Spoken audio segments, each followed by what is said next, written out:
Hey everybody, today we're going to be looking at the BVX versus the Logic vocoder. And this is a new plugin from Reason Studios or Reason Plus.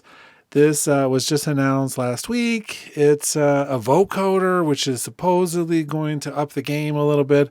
And I got to tell you that 95% of what this vocoder does, of course, any vocoder can do. Certainly, I don't think it's that revolutionary, except there's one thing it does which I absolutely love that we don't have in any of the Logic vocoder stuff. And so that's what I kind of want to focus on the most.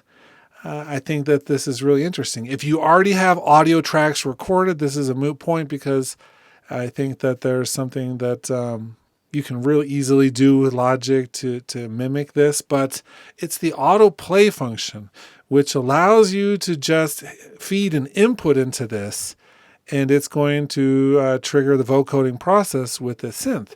And so I think that makes this super cool. So all I have to do is essentially, and let me label this so you know which track we're looking at here, the BVX right there. And I'm just going to unmute this. It has a side chain coming from my microphone input. And that's all that we have. I'm not going to be using my hands at this point to play any keys.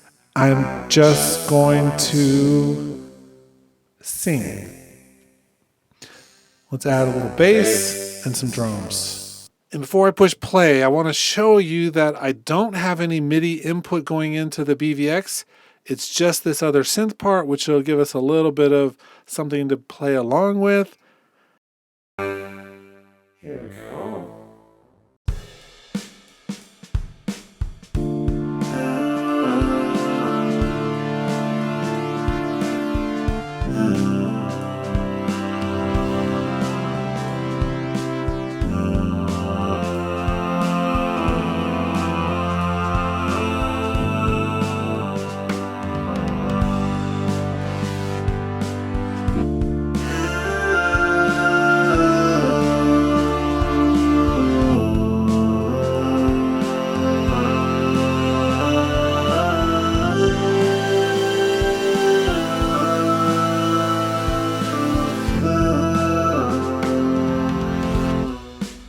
So it's actually a lot of fun. I'm not saying that was the most magical piece of music, but it's just fun to be able to put this on and let it do its thing once you have some of your settings set. And so it kind of works in the background. In that way, I don't have to have MIDI input to it. That autoplay functionality is actually really cool.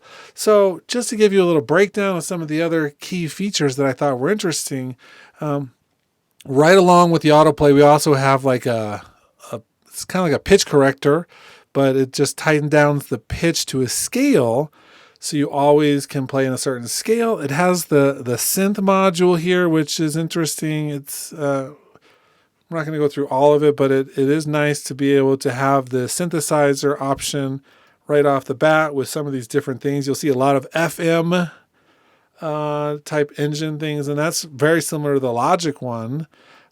We have this whole section up here where we get to do gain curves for different frequencies and spectral spread and an envelope for this. But almost all of this, besides the nuances here of having a modern versus vintage filter band mode here, the vintage one is probably the most closest to the Logic vocoder, in fact. But all the rest of this is pretty much just like extra stuff. So it's like having an effect unit or a reverb unit or a modulation section. All of these things are going to be available with any vocoder, even if it's not in the vocoder itself. It's like I can add that stuff on with Logic. I can do the pitch correction part with Logic right off the bat. I just don't have the autoplay functionality.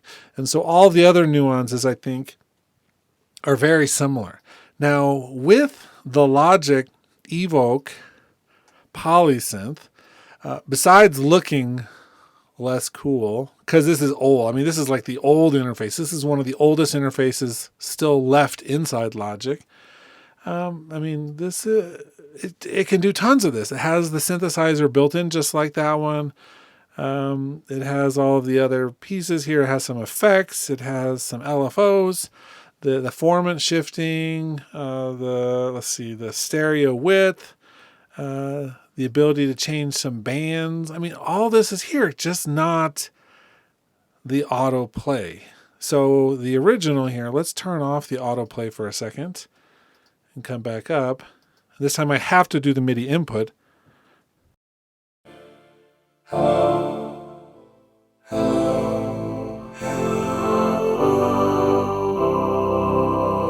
It still sounds better in some ways. It has a tighter sound. It's a little bit more in control. Let's switch it to the vintage.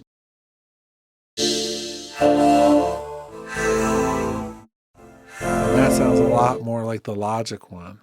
So let me let you hear the Logic one. Similar setup. Input off the microphone, MIDI control. And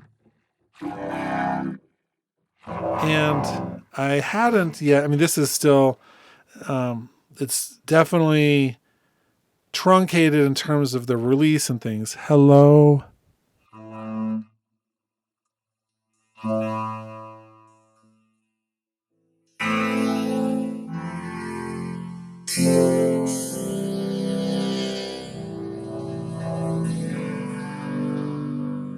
So it still breaks it into the bands, and we can, do various things to manipulate that.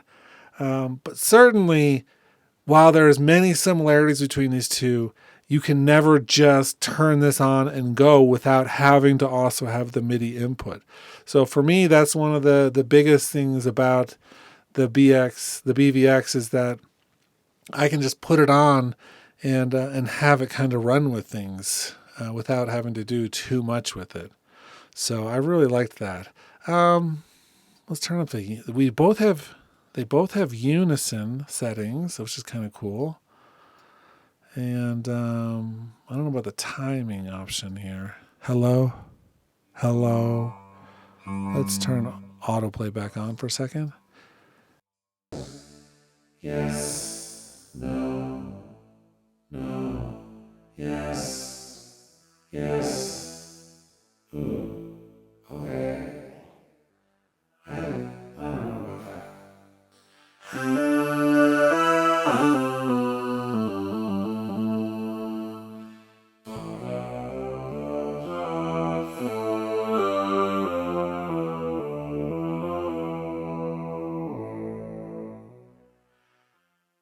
Let's see. 1, 2, 3, 4. 1, 2, 3, 4. 1, 2, 3, 4. 1, 2.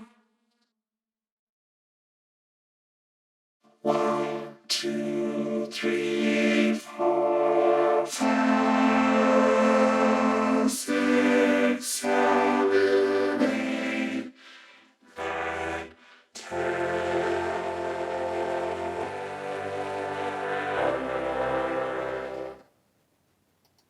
And then on to the other one again with just some of the presets. Let's see, vintage vocoder, open heaven. 1, 2, 3, 4. 1, 2, 1, 2, 1, 2, 1.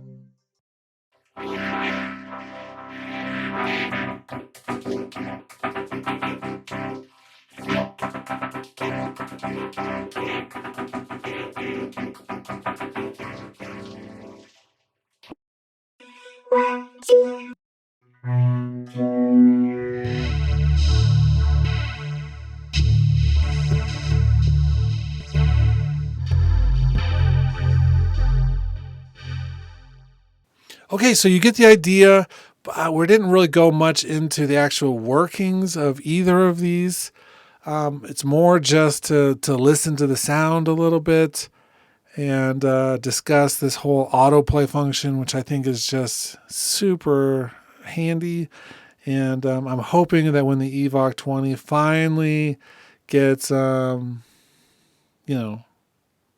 into the modern day, that they'll actually add some more bells and whistles to it, because it has a lot of potential, and the design behind it has always been workable.